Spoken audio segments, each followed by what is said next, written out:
Bonjour, bonjour à tous. Je laisse le temps que Facebook se mette en place.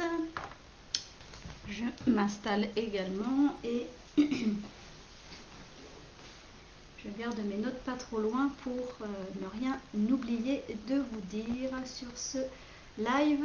Donc l'étape numéro 3 pour développer un leadership impactant. Donc aujourd'hui on est sur comment faire changer votre cadre de référence, de votre référentiel. Le thème de ce Facebook d'aujourd'hui, c'est vraiment faire évoluer votre représentation des problèmes d'une situation. L'idée, c'est vraiment toujours de venir développer votre leadership conscient, votre leadership visionnaire, de manière à impacter. Plus vous allez être au fait, prendre du recul et changer votre angle de vue, plus vous allez pouvoir affirmer votre leadership, développer la confiance et donner confiance à votre équipe. Mais effectivement, ça passe par toujours un recentrage par vous, une évaluation sur vous et puis sur votre alignement, votre prise de recul. Donc, l'exercice aujourd'hui dont je vais vous parler, c'est vraiment pour vous aider à enrichir vraiment votre vision sur les problèmes ou les situations que vous pouvez rencontrer dans votre pratique managériale. Alors, a priori, c'est OK, je suis en direct.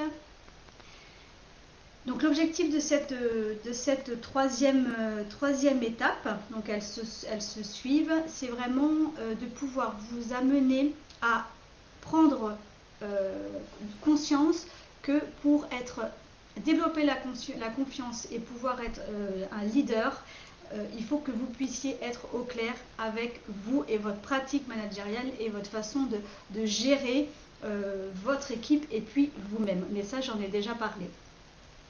L'exercice que je souhaite vous proposer aujourd'hui, c'est un exercice vraiment pour vous aider sur votre cadre de référence, parce qu'on est tous plus ou moins enfermés sur nos cadres de référence, nos habitudes. On est souvent soit le nez dans le guidon, ou alors on est tellement collé sur le problème qu'on n'arrive plus à prendre du recul et à trouver des solutions, et surtout à faire rebaisser la pression ou la charge émotionnelle que cela peut générer. Donc l'idée avec cet exercice, c'est de pouvoir prendre de la hauteur, de se mettre en méta-position pour que vous puissiez du coup regarder les événements autrement. Cet exercice, vous pouvez le faire soit tout seul dans un premier temps, et puis si la confiance avec votre équipe est suffisamment présente, développée, si vous êtes dans un climat qui est propice à l'échange, à la réflexion, à l'idée un peu de co-développement, s'il n'y a pas de tension ou de conflit, c'est un jeu que vous pouvez ensuite réaliser ensemble sur une situation ou un problème que vous souhaitez résoudre. Après, tout dépend du sujet, de vos relations et de l'objectif que vous souhaitez atteindre. Cet exercice, donc c'est comme un jeu de marelle. L'idée, c'est que vous puissiez mettre sur le sol avec des feuilles, alors de paperboard parce que c'est suffisamment long. Et je vais vous donner après le nom de chaque cadre qui compose cette marelle. L'idée, c'est que au sol, vous mettiez ces feuilles avec chaque nom dans les cadres et que vous puissiez donc avancer avec la façon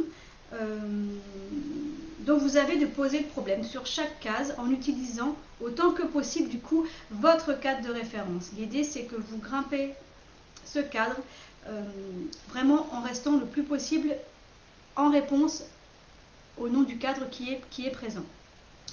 Donc, ces cadres sont l'environnement, le comportement, les capacités, les valeurs et les croyances dans le même cadre, et puis l'identité. Donc, vous nommez chaque cadre avec ces noms-là, environnement, compétences, capacité, valeurs et croyances ensemble, et puis le cadre, votre identité, pardon. Donc vous composez votre jeu de marelle. N'oubliez pas pourquoi on parle du cadre de référence, c'est parce qu'en fait c'est ce qui justifie l'action à vos yeux.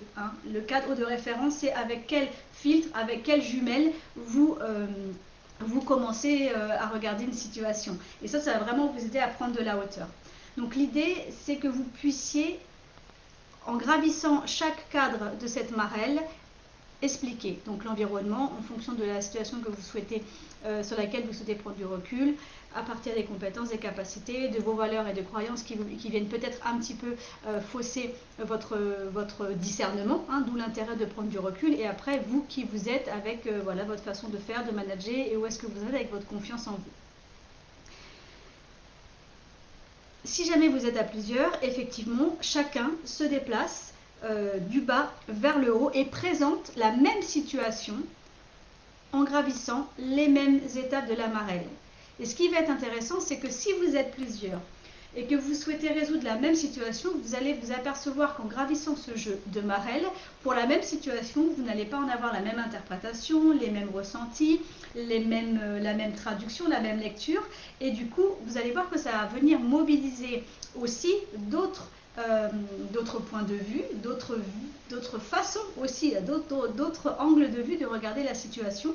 Et du coup, vous allez pouvoir vous apercevoir aussi que vous allez venir solliciter chez chacun des participants des solutions diverses et variées. Et là, vous pouvez imaginer commencer à parler d'intelligence collective. Donc là, cette marelle va vraiment vous donner l'impression du coup de co-construire quelque chose. L'idée, c'est que vous donnez une explication sur chaque cadre, ce qui permet d'apporter un éclairage à la question pourquoi la situation se présente comme ça. Donc vous gravissez la marelle en vous demandant sur chaque cadre pourquoi la situation se présente-t-elle de telle manière au niveau de votre travail, des situations que vous avez choisies. Il est aussi possible, une fois que vous êtes arrivé en haut de la marelle, de refaire le chemin inverse du haut vers le bas. Et dans ces cas-là, si vous êtes dans cette possibilité de descente, l'idée c'est d'aller plutôt chercher cette fois les solutions à partir du comment. Vous voyez? Ça permet vraiment une prise de hauteur et vous pouvez même, dans une troisième fois, remonter la marelle, cette fois de nouveau vers le bas, vers le haut, en passant tous les cadres et en répondant à la question cette fois. Deuxième passage, quelles sont aujourd'hui les contraintes rencontrées au niveau de l'environnement, des compétences, des capacités, des croyances et des valeurs, et enfin de l'identité. Ok, donc premier passage, du bas vers le haut, donc soit tout seul, soit à plusieurs si vous le souhaitez, avec vraiment la question pourquoi la situation se présente-t-elle dans ce sens-là, ainsi, de cette manière-là. Vous pouvez également redescendre pour du coup trouver les solutions. Pourquoi la situation se présente comme ça, et donc là pour le coup, vous allez sur la partie comment cette fois. Ok, et puis vous pouvez refaire un deuxième passage du haut vers le bas, et cette fois en allant vraiment éplucher, identifier, éclairer toutes les contraintes qui se présentent à vous ou à votre équipe, au choix. Voilà, donc c'est vraiment un jeu qui est extrêmement aussi très puissant, qui peut déjà vous permettre tout seul de prendre du recul sur une situation. Vous pouvez le déployer également en équipe ou en collaborateur cadre si vous voulez le faire avec votre équipe de cadre, mais du coup ça permet vraiment une cohésion, une prise de recul, et vous allez voir que quand vous remettez de l'espace, que vous remettez de l'air, vous allez pouvoir trouver des solutions et peut-être aussi réduire l'intensité du problème en fait. Est-ce que le problème qu'on a actuellement, il est vraiment aussi compliqué, ou en tout cas aussi épineux que je le crois ou qu'on le croit, en fonction de cette prise de recul. Voilà, donc je vous invite vraiment à aller faire cet exercice, aller voir ce que ça met en lumière pour vous sur différentes situations. Après, si vous êtes sur un contexte plus conflictuel ou plus tendu, ce jeu peut également être fait, mais effectivement en général, je vous conseille d'aller chercher un tiers de manière à pouvoir avoir une garantie au niveau de la relation pacifiée, dans le respect de chacun, voilà, quelqu'un qui vienne faciliter en fait l'ensemble et l'animation du jeu. Voilà pour ce jeu-là. Je voulais également vous transmettre certains signes, les premiers signes, parce que c'est souvent ce qu'on me demande. Ok, on veut donner confiance, on ne sait pas comment faire confiance et donner confiance, mais déjà, est-ce qu'on peut évaluer où est-ce qu'on en est dans notre confiance avec notre équipe? Et du coup, quels sont les signes qui peuvent laisser penser, en tout cas, que l'équipe ou certains membres de vos collaborateurs vous font confiance? Donc, je vais vous communiquer les premiers signes, les indicateurs que vous pouvez retrouver. Voilà. Donc, les 5 signes qu'on retrouve majoritairement par rapport à la confiance et qui indiquent vraiment que oui, la confiance est là et qu'elle du coup elle se met en place ou alors elle se développe, c'est que vos collaborateurs, ils vous remercient. Ils peuvent parfois se confier à vous sur des projets personnels. Ils sont empathiques et pensent quand même à vous demander spontanément, sincèrement, comment vous allez, comment vous vous sentez. Ils peuvent aussi vous demander conseil. Ça, c'est quelque chose aussi qu'on retrouve de manière fréquente. Et puis, et ça, c'est un élément assez important parce que c'est souvent ce que certaines équipes rencontrent. Et c'est là que quand ça se passe, c'est qu'il n'y a ni respect ni confiance. C'est que vos collaborateurs vous font un feedback. Et ça, c'est un signe fort de confiance entre eux et vous, sachant qu'après ça peut se développer petit à petit dans votre relation. Voilà, donc je trouvais que c'était important. Et ces signes-là, cette confiance-là, si vous voulez réaliser cet exercice, ce jeu que je viens de vous transmettre, effectivement, il faut aussi qu'il y ait de la confiance entre vous et vos collaborateurs pour pouvoir effectivement venir nommer la manière dont vous voyez telle ou telle situation, les solutions, les contraintes que vous voyez.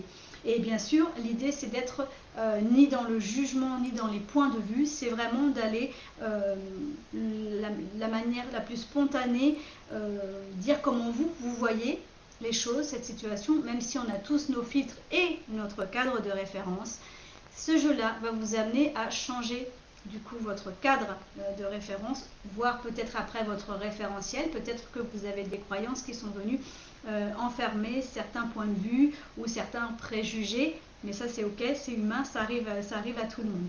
Donc je vous invite vraiment à reprendre cette vidéo et puis à expérimenter cette vidéo, ce live, et à expérimenter ce jeu de la marelle. Ça peut aussi créer une vraie cohésion d'équipe entre vous et vos collaborateurs. Voilà, donc je vous dis amusez-vous bien, prenez le temps, c'est important, et puis je vous dis à très bientôt pour l'étape numéro 4. Bon après-midi.